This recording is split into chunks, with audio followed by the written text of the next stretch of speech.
Hello, my friends. Welcome back. We are looking at another round of iPad apps that I have. Some of them may be available also on the other tablet or phone operating system, but I only have old iPads here. The one that I'm mirroring here at the moment with Air Server, by the way, great tool, is an iPad 2. Oh, it is rather old. I have it for many, many years now, and it's still working. And I was able to update it to iOS 9.35 or something like that. That is the latest version of the iOS operating system that I can get. And it starts limiting what I can use on it. I have a slightly newer iPad also. Everything is secondhand that you see here, and yeah, you do get older iPads like iPad Air or stuff like that. Well, depending on where you get it, probably in and around 200 euros or so.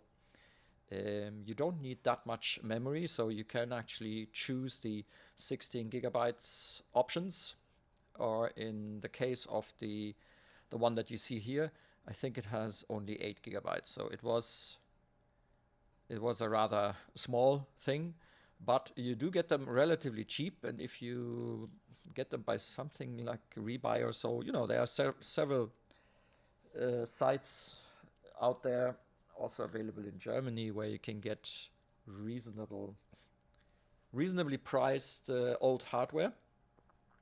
And although you might not have a lot of warranty, but usually when you get it from a reputable source, you should be able to use it for quite some time without major issues. I mean, there can always be something wrong. Yeah, I have good experience so far with the stuff that I bought secondhand. Probably was a bit lucky too, but yeah, there you go. Having the iPad as an external device for flight simulation is beneficial actually quite often I do this.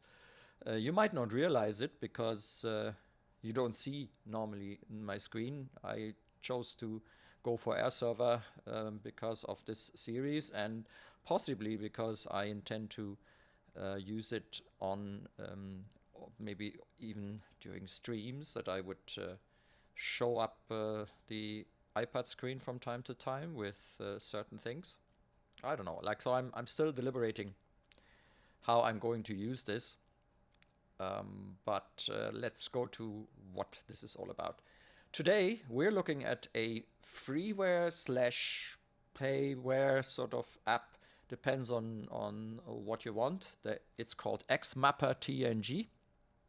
You basically start it up,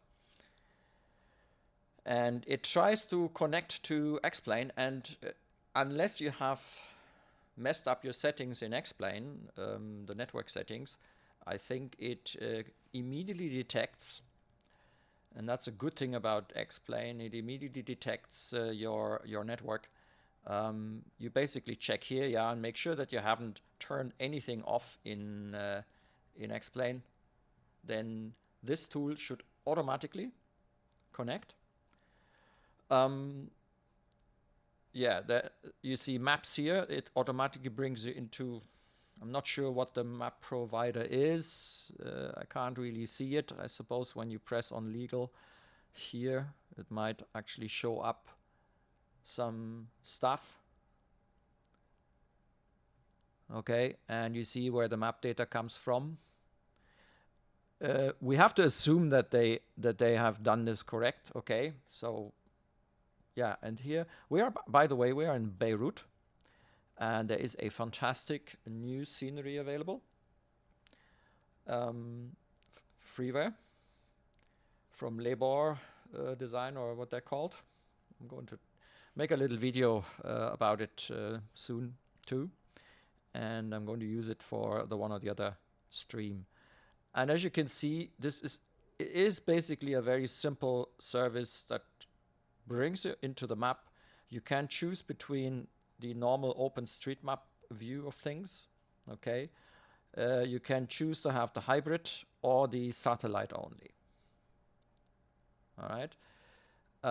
So if you zoom in here, this is a bit of a mix of the OpenStreetMap information. It's not the most elaborate map that you can get, but it is for kind of while you're flying, especially when you're flying for a bit longer than just around the airport. You can actually nicely see where you are, you know, just zooming out. And it is free, and it's very uncomplicated because basically you load it, you start your X-plane, and whoop, I hadn't had to do anything. You know, it kind of detected that there was an X-plane active, and immediately it worked. That was one of the least complicated apps for flight simming. I had to do nothing. It just worked. Okay. Unfortunately, you can't use it for other simulator worlds like FSX and stuff. So it is really entirely and only for X-plane. And if you go on the avionics site, if you are in a default aircraft, you can do certain modifications like the frequencies. So you can click here, or put your hand there, your finger, and then enter, for example, a frequency. And unless the add-on is sort of special and would ignore this, it would actually give you the frequencies. And you can do autopilot manipulation from here as well. And I think the payware version offers a few bit more. If you want to know what that is, the About tool menu. Yeah, I can't remember, but there is some in-app purchase available, I think. Ah, yeah, here we go.